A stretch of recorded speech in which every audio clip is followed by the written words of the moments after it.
Alright guys, so we're back for the live because I didn't finish telling you all your surgery journey. And then my hubby said, but you didn't tell them the good part about staying in a recovery house. So let's talk about those two things. Let me finish the surgery journey, and then I'm going to tell you all the pros and cons. Not the cons, the pros about staying in a recovery house. Well, I kind of already said the cons, babe. Alright, so let's talk about finishing your surgery journey. So you land in Santo Domingo in the airport, your driver picks you up, you either go to the recovery house or you go to your doctor's office and pays your money. Now, when you get to the recovery house, so this is going to be the good side of the recovery house, right? The pros of staying at a recovery house. You should be greeted.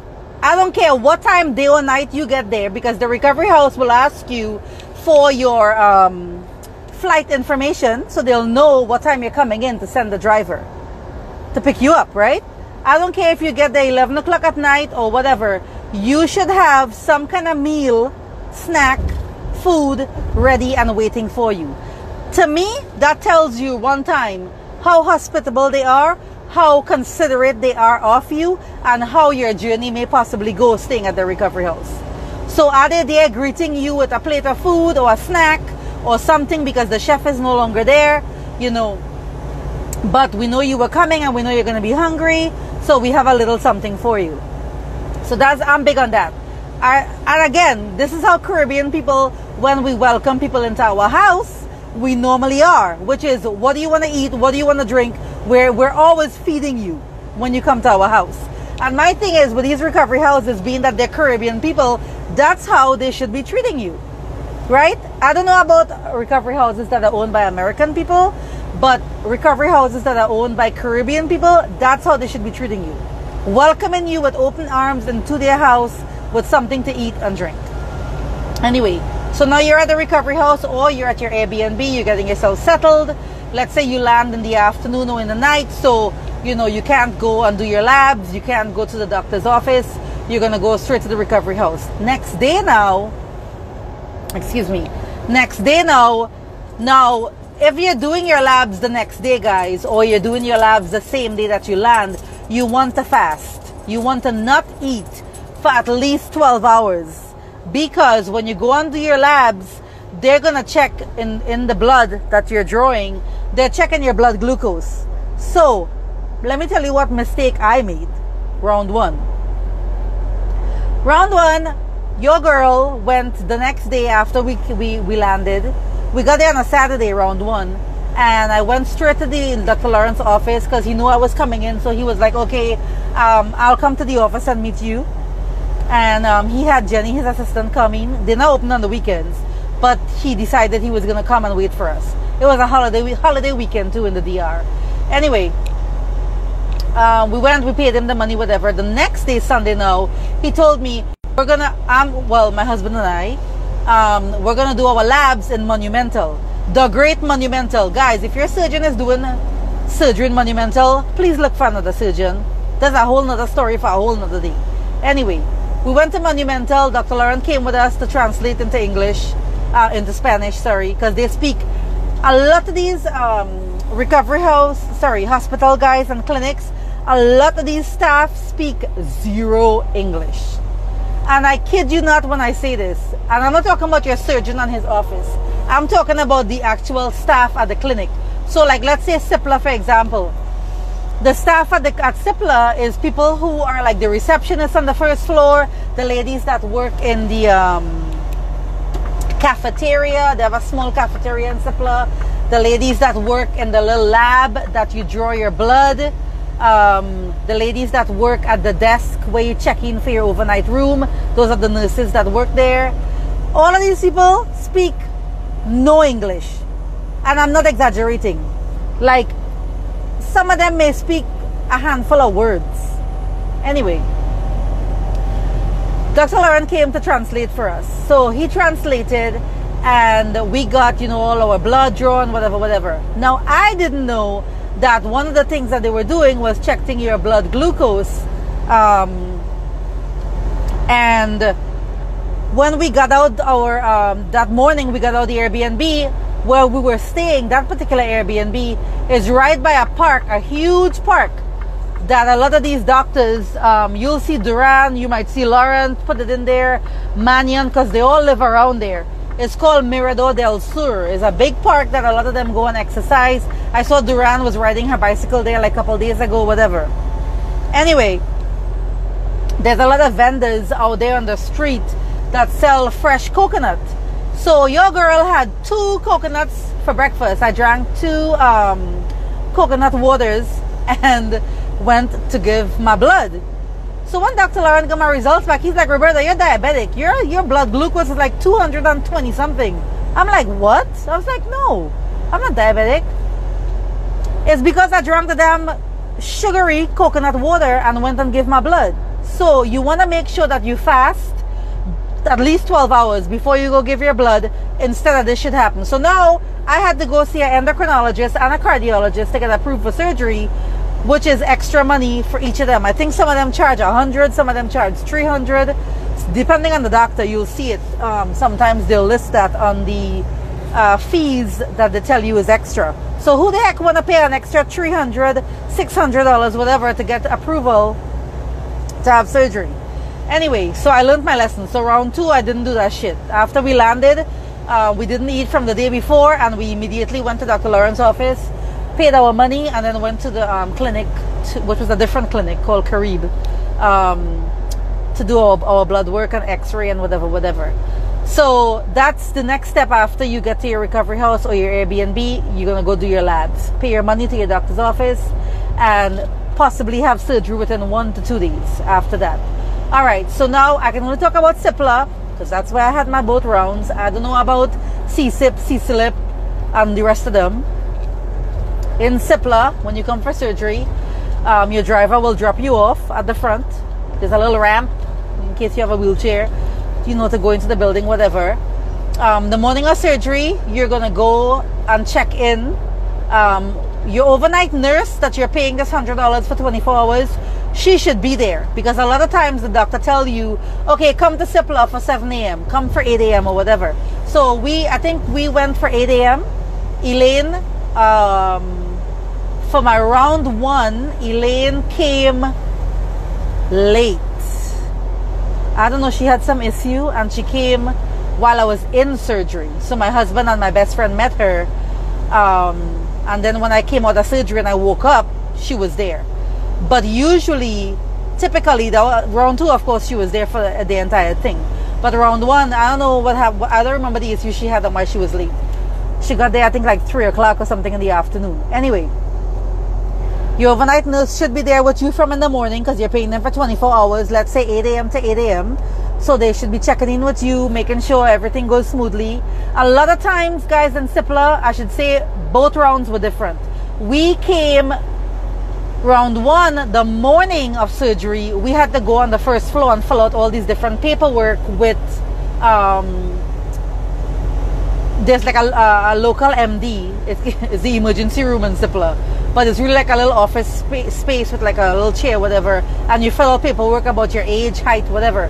Now, when you pay your money to your doctor, your surgery fee, you should at that point already fill out all your paperwork with the doctor and give them your copy of your passport, who's your emergency contact, whatever. Round 1, that morning of surgery, we had to go down there and fill out different paperwork with CIPLA itself. Round 2, we did that same paperwork the day before surgery. So when we came for round 2, we just went upstairs. I think it's the 4th floor is the overnight rooms. Check in with the desk. They assign you a room and you wait for your doctor to come in. He'll mark you up. The anesthesiologist will come and talk to you. Do you have any allergies that you know of, whatever? This is why it is so fucking important to get tested before you come to the DR for surgery. If you don't know you have an allergic reaction to whatever kind of medication, and now you having surgery and they give you said medication, or you don't disclose to the anesthesiologist and to your doctor, yes doctor, I'm taking this supplement. It doesn't have to be a fucking prescription medication. It could be a supplement that you have an adverse reaction with. I will never forget this. On Oprah, I remember this one husband was on her show talking about his wife died because she had an allergic reaction to taking an antihistamine, which is like Benadryl, and some other kind of medication. I remember after seeing that show, I have never mixed medication because you don't know what interacts with what. So you want to make sure and get yourself tested, get clearance from your doctor or from a doctor in wherever you live before you go to the DR, because they are not testing you to make sure you're healthy and you're this, that, and the other. They're just doing basic testing. So anyway, when you hear some people die in the surgery table before the surgeon even started, and it's, you know, when they administered the anesthesia, is because, again, we don't know. We don't know if they're allergic to the medication, if they were taking some shit that they're not supposed to take. Miss Lady who wrote on my YouTube talking about, you're not a doctor. If you drink alcohol, it makes you less swollen. Okay, ma'am, you probably was drunk when you wrote that. Guys, you don't know what you did, what you took into your body, what kind of reaction it could possibly have with the medication that they're giving you. Because remember, they're not giving you whatever you, let's say you had surgery in America before, you're not getting the same exact medication down there. They're giving you whatever. For example, the heparin. That's the American version for the blood thinner shot, right? The version that Trinidad have is called, I think, Cutinox. I have the video. I'm gonna post it because I have my blood thinner shots already. I got from Trinidad for when I'm going to the DR. I'm not gonna buy it from my surgeon. They have different names. So yes, it may be the same active ingredient or, you know, the same purpose it serves, but it could be a whole different whatever mixture in there. So you gotta make sure that you're, what do you call it, that you let your doctor anesthesiologist know every single thing that you took, whether it's turmeric, whether it's CMOS, whatever. Let them know. Birth control, let them know, because you never know. Some doctors tell you need to get off your birth control. Dr. Lauren told me, no, you could keep taking your birth control straight through, because I'm not a drinker or a smoker, so I'm not at risk for getting blood clots because I smoke and then I take birth control and I'm over to D5. You know, so he told me, no, you could continue taking your birth control. You don't have to stop it. Another example, a lot of doctors tell you, you cannot have surgery if you had some kind of medical surgery, whether it's with the dentist or whether it's with whatever kind of surgery you may have had. You cannot have plastic surgery until 6 months or more later. Well, I already told UCBO I'm going to have this fibroid surgery to get this fibroid removed, and I want to have surgery with you in December. So when can I come and have my surgery with you? He said to me, he said, if you have your surgery in September, you can have your plastic surgery with me in December. After I explained to him what exactly the surgery is I'm going to have and so forth. You know, so be as open as you can with your doctor, guys. I know some people, like one of my friends, I don't like going to the gyno because I don't go to any male gyno, and I don't like going because, you know, they gotta look at your vagina and it's so embarrassing to talk to them. Listen, guys, I've always had men gyno. I've never had a woman gyno. I have no problems with spreading it wide and chit-chatting with my doctor while he got his damn fingers inside of me pressing on my belly or squeezing up my breasts. I have no issues with that. He see vagina whole day, every day, all day. So mine ain't special. You know what I'm saying? You have to be open with your damn doctor. You cannot just be like, well, I'm ashamed. I don't want to talk about I had an abortion when I was 25. No! Disclose everything to your doctor. I'm pretty sure they have heard it all. You're not saying anything brand new to them that they have not heard or seen before. And I'm pretty sure they're seeing vaginas and whatever every day, all day. They're tired of seeing that shit. Yours ain't special. You know, so I have no issues with talking to my male doctor about nothing. That's what I'm paying your ass for your expertise and your opinion and your experience. So, and that just happened last week too with the damn gyno. But anyway, so talk to your doctor, explain everything to them, whatever.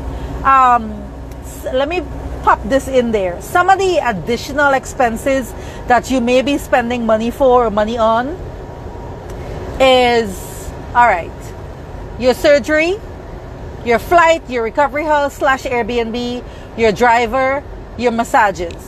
When you get to the doctor office now, he's gonna upsell you. Yes, he will. These motherfuckers will upsell you. Okay, well, you can do it. We have right here all the medications you're gonna need for the medication list. So it's $250 or it's $300. Excuse me, guys. For the medications. What is the medications that you're paying all this money US for? I told you guys, I don't care how loving and wonderful and professional and sweet your doctor is. He is not in plastic surgery for charity, right? If he was doing that, then he could be a MD or he could be a, I don't know, a chiropractor or some shit. He's in plastic surgery because it's one of the best money-making doctors or professions out there that there is. So, do not pay these people unless you really want to the $250 or $300 or whatever for the medication list, because the medication is just 2 antibiotics, blood thinners. They might give you 8, 7, 14. Dr. Laurent, in my case, prescribed 8. 7 for the first 7 days of surgery and 1 for the day that you're leaving the country. Take it 1 hour before your flight departs. All right. And then the other shit is stupid, dumb shit like, well, I call it Zantac, the version of Zantac, to coat your stomach before you take all the medication. Vitamin C, vitamin E, iron, and I think that's it. I think that's freaking it for $300 or $250 US. So this is what you can do if you want to save some money in that sense. Tell your doctor, because he writes it on a prescription pad. Can you please give me the prescription? I'm going to go to the pharmacy and fill it. And you're going to probably save over $100 by filling it at the pharmacy yourself. Your driver going to owe your Uber. Your driver going to charge you $15. Or Uber going to be less. Google on your phone. Because believe it or not, Google works like a charm down there. I have Sprint. So we get free international roaming. What I do with Sprint when I travel is they offer for $25 a week a high-speed Wi-Fi. I use that. I choose that. Otherwise, the data is like kind of slow because you're going to be roaming on one of the networks down there. I usually roam, I think, on Claro. So for the $25, you can even share your Wi-Fi, your what do they call it, hotspot. I used to share it with my best friend and with Elaine. And they would get the high-speed data as well. And when you Google in there, whether it's by Google Maps, you want to Google something like nearest pharmacy, it would pop up. It would pop up and show you pharmacies around where you are or whatever, or pharmacy near me. The one that's like our version of Rite Aid, Walgreens, whatever, CVS, is called Carol, C-A-R-O-L with an X. Carol is like a chain of pharmacies over there. So you could just go with your driver or with an Uber and fill your prescription. That's that. You ain't got to pay no $300 if you want, unless you want to your doctor. So that's one additional expense. The other testing, which is endocrinologist or cardiologist, or you smoke, you do hookah, you do weed, you do cigarettes, you do whatever, cigars, whatever. You got to see a pulmonologist. Guys, do not be a damn smoker and go down there and don't tell your doctor, yes, doctor, I do smoke. Please, guys, you don't want to be the one that we go RIP to because whatever happened and your damn lungs failed you during surgery. There is no ER. There is no emergency equipment. There is no emergency staff. Nothing like that when you're having surgery in the DR or in Miami to save your fucking life. So you get a lung embolism and your ass can't breathe. That's why if you read the news in Miami, Dr. So-and-so was riding in the back of the ambulance to go into Jackson Memorial with his patient and she died on the way. That's why there is no emergency equipment or staff when you're at any of these surgery clinics, surgery centers. Okay? If you want to have surgery in a hospital with a working ER and whatever, in Miami, they'll do that for you, but you're going to pay like 10, 11 grand for your surgery. In the DR, none of that, honey. None of that. So, if you're a smoker, not just talking about necrosis, your damn skin dying and turning to gangrene, and then you want to blame the doctor. No, bitch, it was you. Your ass couldn't put that damn pipe down. Do not smoke at least, guys, 3 weeks to a month before and after surgery. Okay? It's how bad do you want it? How bad do you want to have a successful surgery? Again, tell your doctor, because you're going to have to do a pulmonology test. It may be 100, it may be 150, it may be 300. It really depends on your doctor. Okay? So that's additional money you may spend. You may spend money on, what else? Blood. If you need to get a blood transfusion. Some of the more aggressive doctors, or after surgery, if you have a under 9 hemo, mandatory, you're gonna get blood before you go to before they discharge you. Some of the doctors too, you motherfuckers that don't want to test your damn hemo, right? You going for surgery and you ain't doing no damn testing, guys. You know I cuss like a sailor. Come on now. You go down there, oh my god, my hemo is 10.8, it's 11. All that money to come down there, because some of these doctors go and tell your ass point blank, nope, I'm not doing your surgery, that's it. Then you're gonna go to the killers, Desenia, Almanzar, Malol, and go beg them for surgery, and yeah, they're gonna take your damn money because they don't give a shit if you die or live. Or what they're gonna do? Alright, well, pay for 2 bags of blood, $500 at some little whatever little undercover place that should not be doing that, which is giving you a blood transfusion to temporarily raise your hemo so that you can have surgery. Right? That's what they do. Some of them. And to me that is so unethical. But anyway, so you get your surgery now. So all of that is extra money that you may have to spend. Let's say you have some kind of blood issue, thalassemia or whatever it's called. So you go down there and they run their blood work and your doctor knows this, whatever. And now you have to wait to get approval, right? Because other doctors now have to look over your paperwork and whatever. And then you give your doctor approval. And then the clinic that you're having surgery in, again, if it's monumental, please don't have surgery there. They have to get approval for the clinic to say, yes, you can operate. Tell your surgeon, yes, you can operate on this person here in my clinic. You may be at the recovery house 7 days, 5 days, waiting for the approval to get your surgery. So guess what?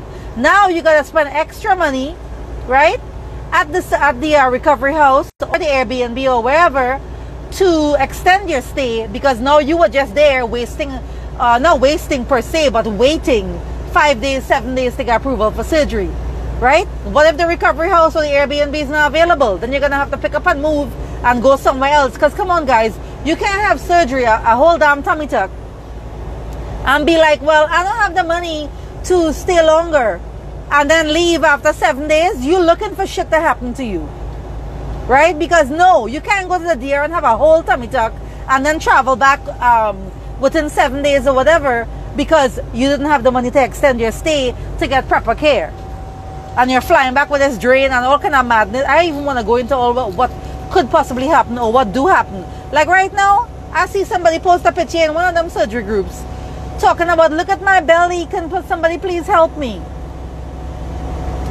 Her fupa area is so freaking extended with fluid in there, right?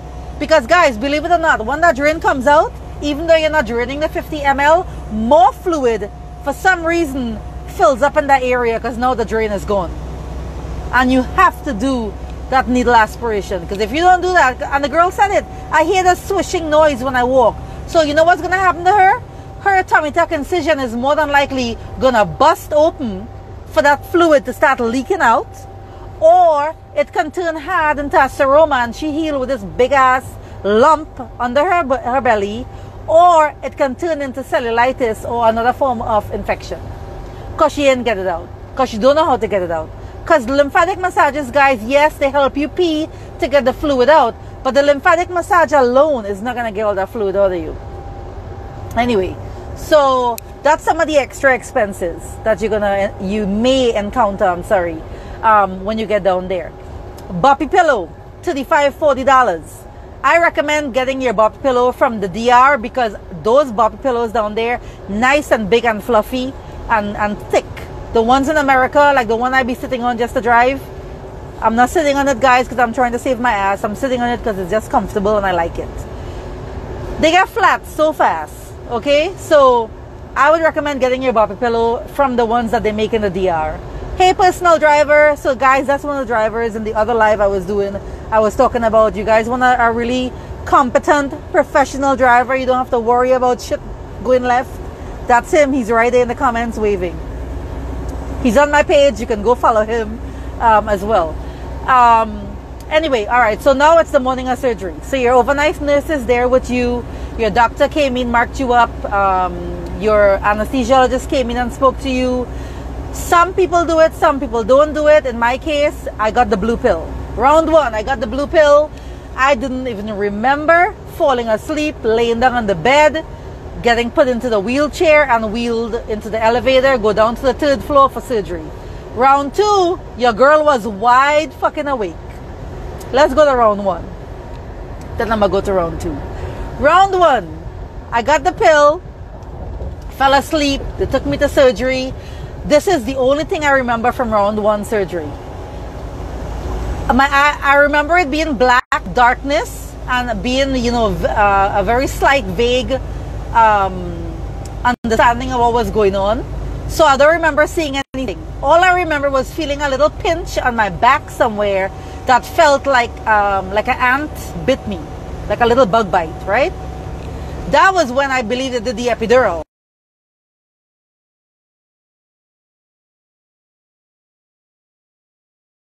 Feeling pressure, not pain, but pressure. And this is when Dr. Laurent was lipoing my back. So you kind of feel like the movement or whatever. And then I fell back asleep. The next thing I remember is waking up, wide fucking awake. Wide awake, and I woke up and I'm like this. Why am I awake? Why am I awake? And I keep saying that over and over. And then I'm like, ow, ow. Because at this point, Dr. Laurent, my surgery was almost finished. Because guys, the anesthesiologist will only give you a certain amount of medication to keep you asleep based on your weight and your height and so forth. So in my case, coming down to the very end of my surgery when they were stitching up my tummy tuck incision is when I woke up.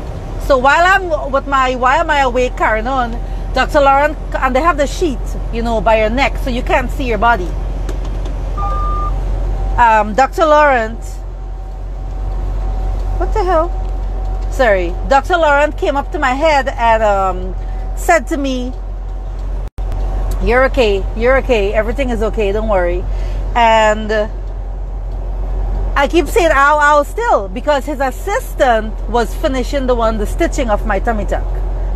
Right? So now guys, if you don't know, a lot of these doctors do that. They use their assistants to finish you off or do certain parts of your surgery, because if you see how labor intensive lipo is, if you guys don't know what I'm talking about, on my IGTV, go look. I think on YouTube I have some of my surgery videos as well. I'm not sure if I do.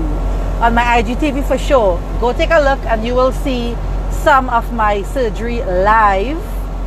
How Dr. Laurent is doing the lipo, and that manual, not Vasa lipo, but that manual lipo, guys, that tumescent lipo is labor intensive. So while I don't agree with his damn assistant doing my tummy tuck incision, because I don't like how my stitches look, it's not nice and neat, it's fucking janky, I can understand why some of these doctors use assistants to help them, because their hands are probably hurting after doing surgery on your ass for 5-6 hours. Anyway, then I fell back asleep, and then the next memory I have is I woke up and they're wheeling me out of the actual operating room. Dr. Laurent is doing this, holding up the 2 pieces of fat that he cut out from the fupa area and telling me, look Roberta, this is what I cut out of you. And I'm like, because I'm still groggy. And then they wheel me into this room in Cipla that they keep you there to check your vitals, your blood pressure, whatever, until you stabilize, and then they take you to your overnight room in the 4th floor. While I was there, I was in and out of sleep. The guy told me, the employee who was there, he spoke some English, so he was like, your blood pressure, we're waiting for it to go down before we take you to your overnight room. When I got down there, my best friend was there and Elaine was there. My husband was missing because now it was his turn for surgery, so he was having 360 lipo. He was there. He was gone until I think I got out of surgery like 7 p.m. and he came back like around 10 p.m. or something like that. So then Dr. Laurent didn't come and check on us that night. He just went home. The next morning is when, he came and checked on us to discharge us, get into your faja, whatever. Now, my best friend, the only reason she was allowed to stay, is because it was 2 patients in one room. So they treated her as an overnight nurse, to take care of 1 nurse for each patient. And then she's also really a nurse. She's a registered nurse.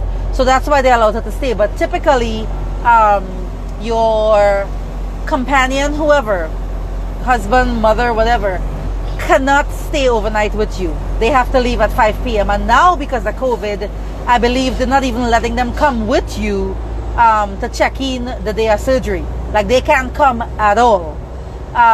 Possibly, everybody who know each other, they may let, whether it's your recovery house, whatever, owner or driver or whatever,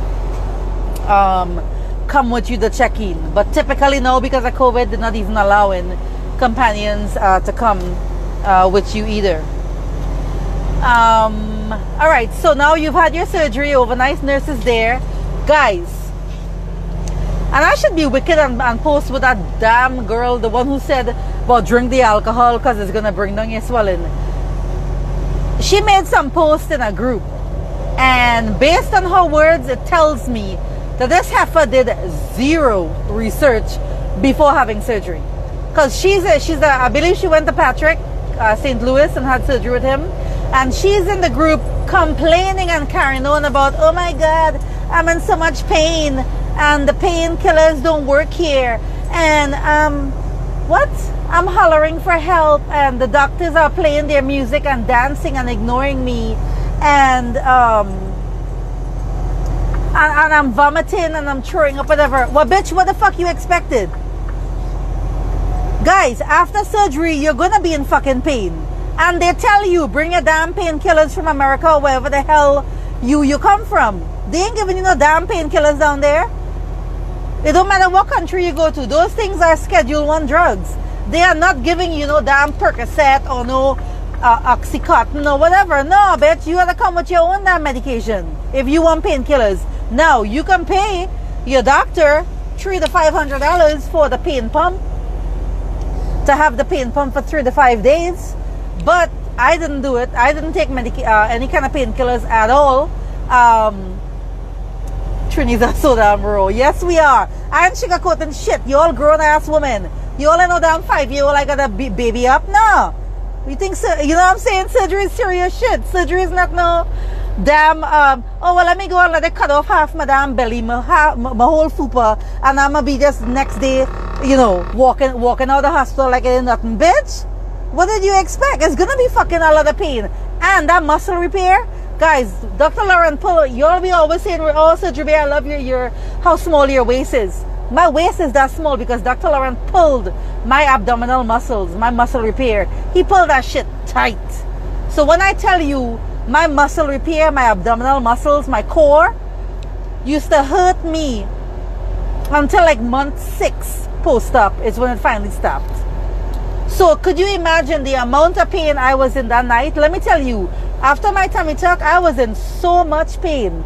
I couldn't even shift my body with my elbows or my arms 1 inch. And I'm not exaggerating. I could not even shift like that itty bitty bit, because just engaging that core muscle, when they were moving me from the gurney to the bed in your overnight room, I was hollering. I was like, ow, ow, ow. Like, I was like hollering. That shit hurt so damn much. And they were trying to be gentle. So listen, when you guys go and have your tummy tuck, guys, I'm telling you, I mentally prepared myself, because I knew I was going to be in a lot of pain, and I knew that I was not taking any kind of painkillers, because I'm not a believer. That's my personal choice. I am not a believer in Big Farm. So I do not take any kind of processed synthetic medication unless I absolutely have to. So I chose not to do any painkillers. Now, if you guys go with your painkillers, I do not know how that will work after you have surgery, the night after you have surgery.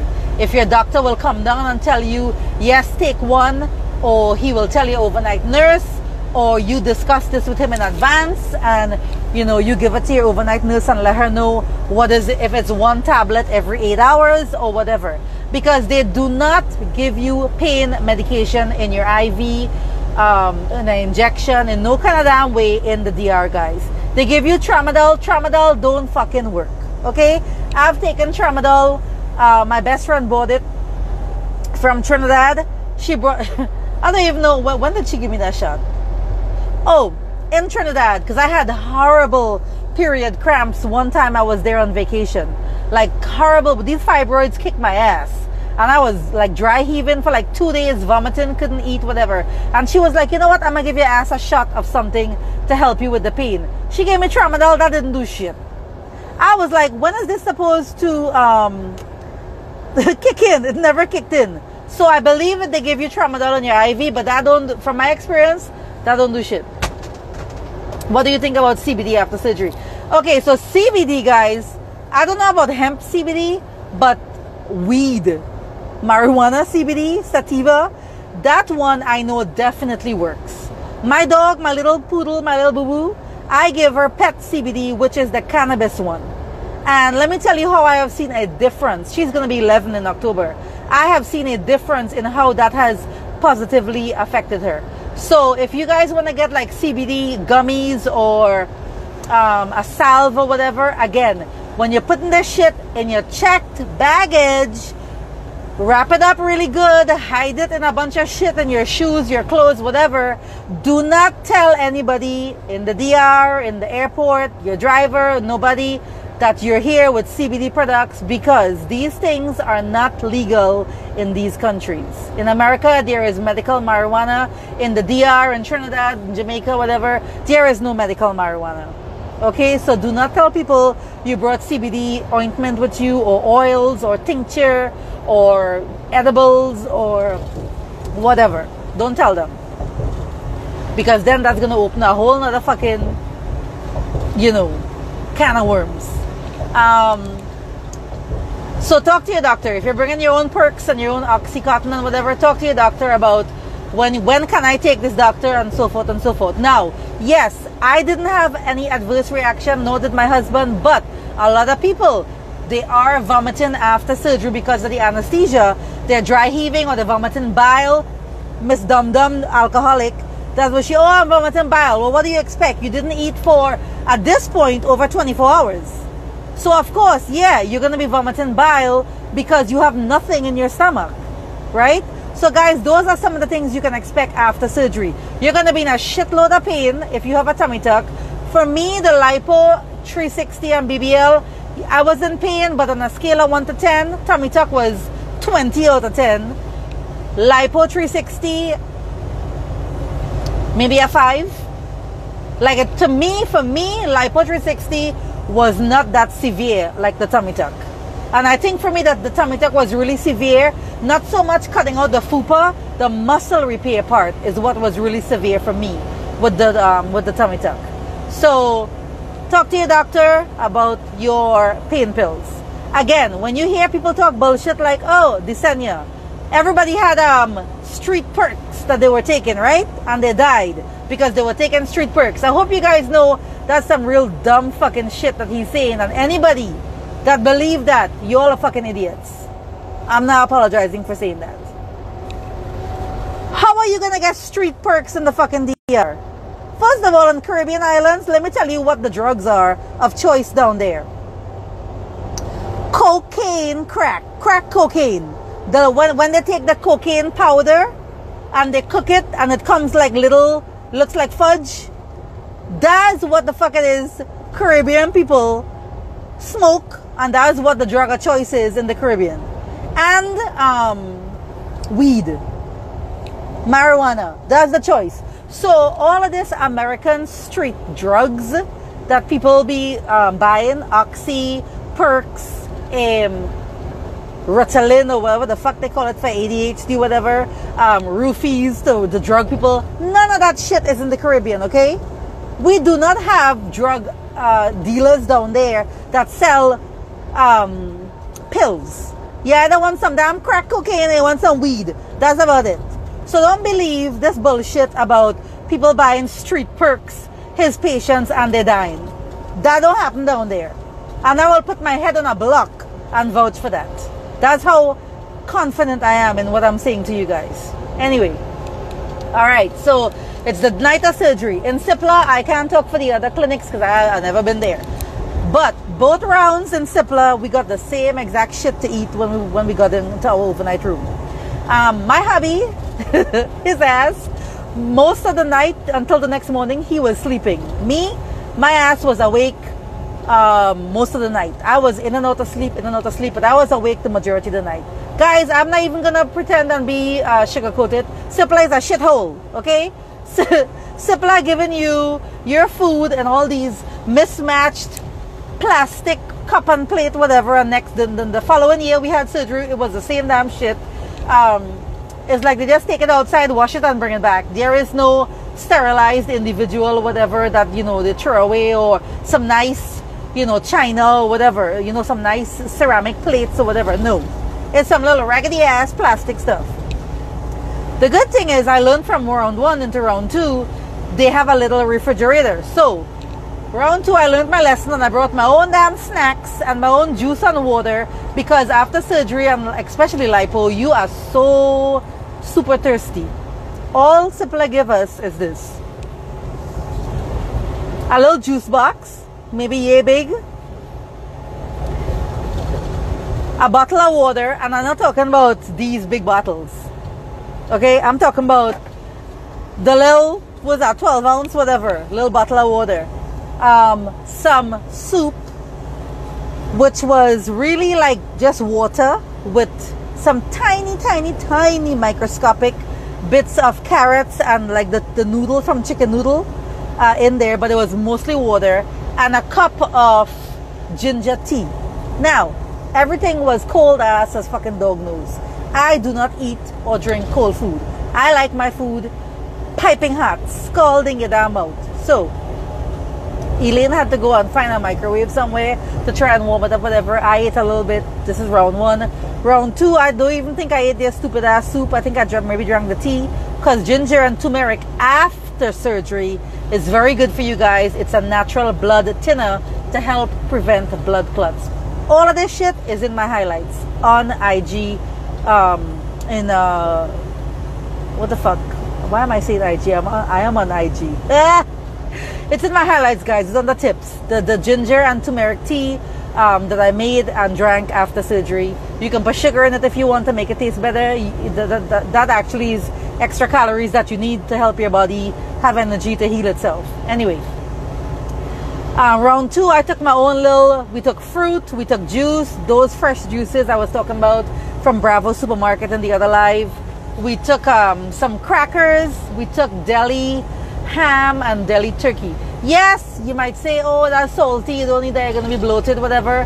Listen, bitch, you're going to be bloated no matter what. And a little bit of crackers and deli turkey ain't going to kill you the night of surgery. So by the time we got discharged the next morning, because we were hungry, we ate all the damn snacks, ate all the juice, and drank all the water, which is our own personal stuff that we took for round 2. Round 1, I was starving, and all I had was that raggedy ass juice box and soup or whatever to drink. So I learned, bring my own shit the next time. So if you're having surgery in Cipla, the other hospitals, I'm assuming they're going to have a little refrigerator in the room. So when we got there in the morning, we put all our snacks and stuff in the refrigerator and so forth. Now, what do you bring with you in the overnight room? I have the entire overnight bag, what I packed, in my feed, in my highlights. You go look at it, you'll see all what I took. You're not going to be on your boppy pillow the night of surgery. Your boppy pillow is next morning when you're getting discharged. You're going to be in your boppy pillow. DR girls, you will be sitting on your ass in the car going back to your Airbnb or your recovery house. You will not be laying in the back of a fucking minivan like Miami with the dumb shit. Okay? You will be sitting on your ass. Make sure you take your boppy pillow with you. Not BBL pillow. Not the rectangle, stupid, raggedy. I don't like it. The boppy pillow. The half a circle, whatever. That one. Bring that with you because you're going to be sitting on that. Um, what else? So so bring in, what do you bring with you in your overnight room? You don't have to bring any money with you. You don't have to bring your passport, your driver's license, nothing, because your doctor already has a photocopy of your passport when you came and paid your money and so forth. You will bring things like, well, of course, your supplies, your boppy pillow, your blanket, your chucks pad, whatever, your baby wipes, your tank top. Your stage 1 faja is who your doctor, assistant, or whoever should be bringing for you before you're discharged. And some doctors put you in it after surgery. Some have you get into it the morning you're being discharged. So it depends on your doctor. You may wake up in your faja. Your phone, your iPad, a magazine, whatever you want to distract you while you're there. You do not have to bring your big ass purse, whatever. Lock all your shit up in your safe. Get your TSA luggage locks and lock your stuff up in your luggage. You can buy not the little $20 little safe like that. There's a bigger one that's like a rectangle box that can hold more shit. You can buy one of those for like $25 on Amazon, put it in your suitcase, so you have double security where you secure your shit. So really, honestly, if you wanted, you just need to bring your phone and yourself and your overnight supplies to clean up and stuff next morning. That's it. A lot of you guys are going to be feeling sick. You're going to be sleeping. You're going to be in and out. You mightn't even have time to, get to your family, whatever, and tell them you're okay, whatever. You can ask your overnight nurse to do it for you. That's up to you. Me personally, I was very coherent after both my surgeries. My hubby is the one who was killing sleep a whole night. I was in and out of it. So I was chit-chatting with Elaine, with my best friend. And then, I was on my phone and stuff. So, excuse me. So, really, that's it. Expect to be in pain. Expect to be possibly nauseous and sick. Expect to be starving, hungry, and thirsty as fuck. And you want to eat a whole horse. They like to give you the little soup and whatever. And that's why I said I brought light stuff like fruit and crackers. Because sometimes, yes, you may want to vomit and you may vomit. You may poop yourself. And we'll talk about round 2 and me pooping before surgery.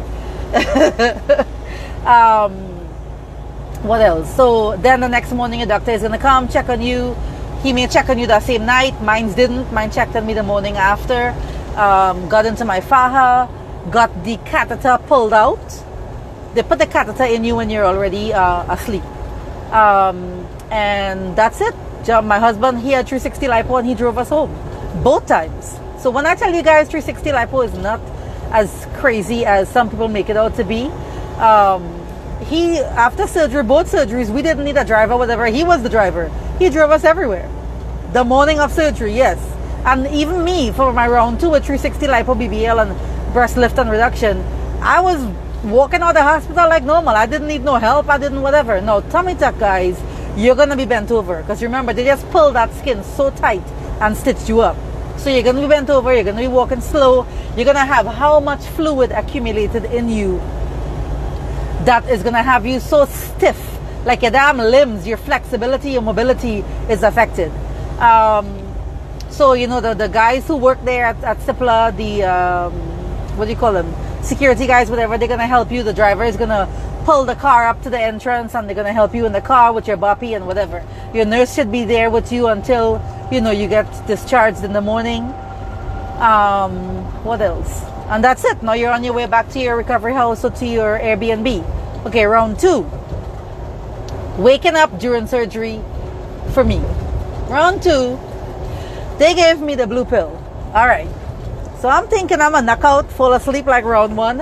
I ain't gonna have to see nothing. I'm already fucking, nervous, whatever. My anxiety is like up here. Because yes, guys, I am anxious and nervous too, just like y'all. I am. Not that I'm thinking I'm gonna fucking die on the table, because I had full confidence in Dr. Laurent. Full confidence in his ability that he will keep me safe. And my personal preference, guys, you can tell me, okay, Roberta, you gotta come back and have 6 rounds to get the body you want. Thank you, doctor, I will do it.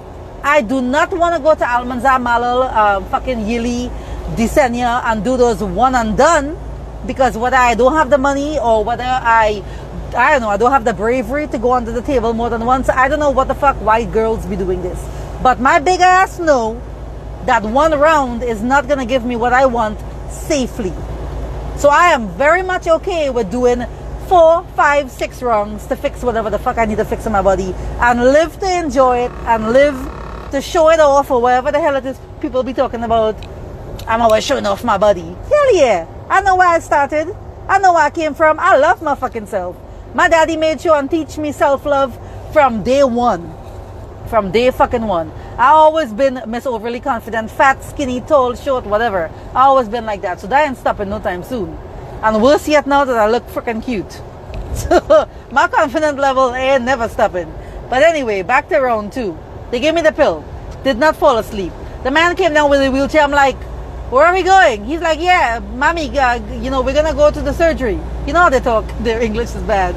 Okay, my ass got into the wheelchair. Wide fucking awake. Waiting for the blue pill. Nothing's happening. Go in the elevator. This is how I know how the inside of Cipla is. Go inside the damn elevator. Go down to the 3rd floor. Go into the operating room. Dr. Laurent is not there. The different staff members are there. Whoever is going to be in the room doing whatever. The anesthesiologist is there. His assistant is there. Take me out of the wheelchair. Put me to sit on the stainless steel table that they do your surgery on. I immediately was like, oh my God, I got to take a poop. Now I pooped. Remember, I didn't eat from the night before.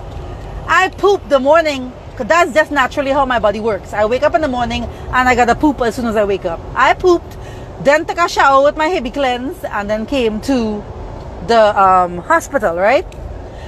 While I'm there on the operating table waiting for whatever's going to happen next, I'm like, oh shit, I'm so nervous and so anxious, I got to poop. So now I'm trying to tell them in English. I tell one old lady, I'm like, Mommy, baño. I'm trying to, you know, because guys, I don't speak Spanish. My Spanish is terrible. I speak a handful of words. She's like, no, it's okay. Because I guess she's thinking I want to pee and they're going to put the catheter in me when I fall asleep, so I'll be good. I was like, no, caca.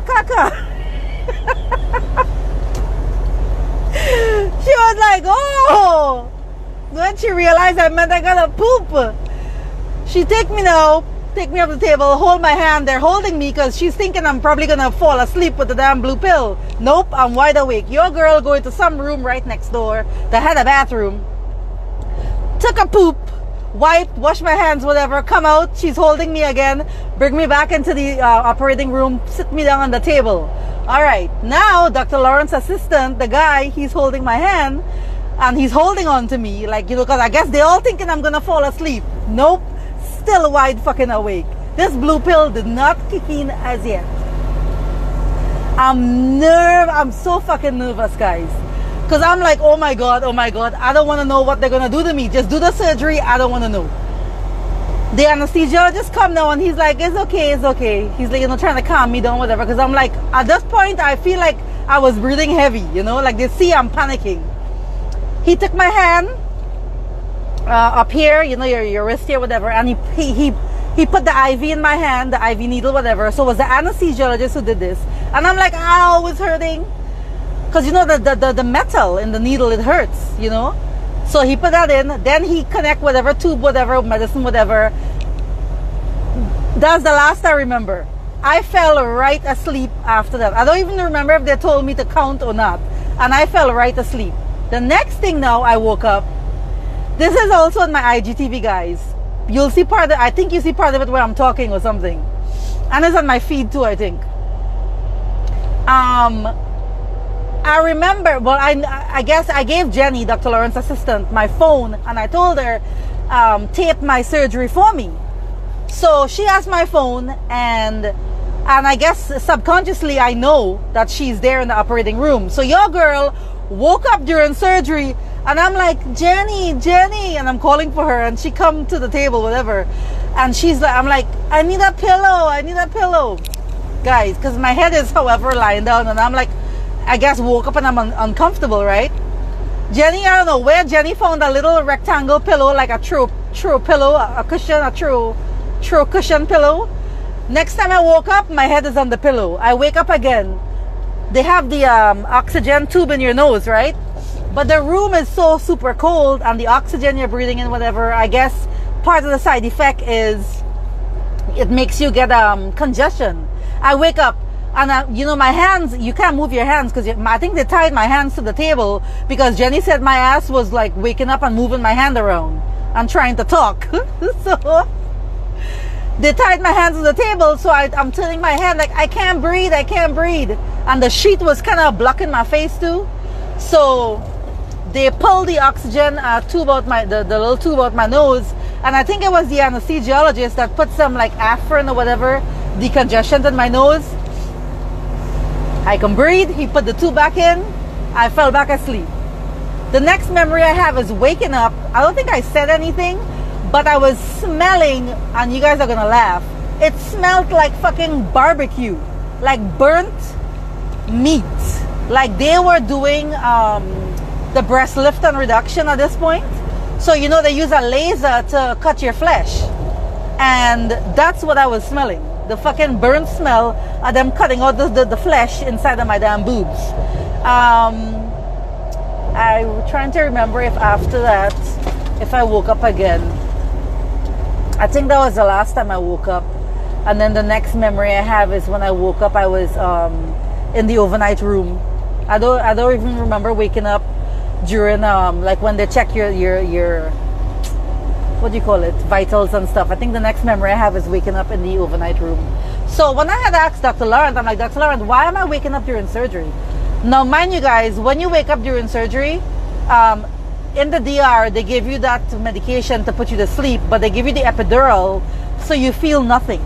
You don't feel any pain. Even though you wake up during surgery, you don't feel pain.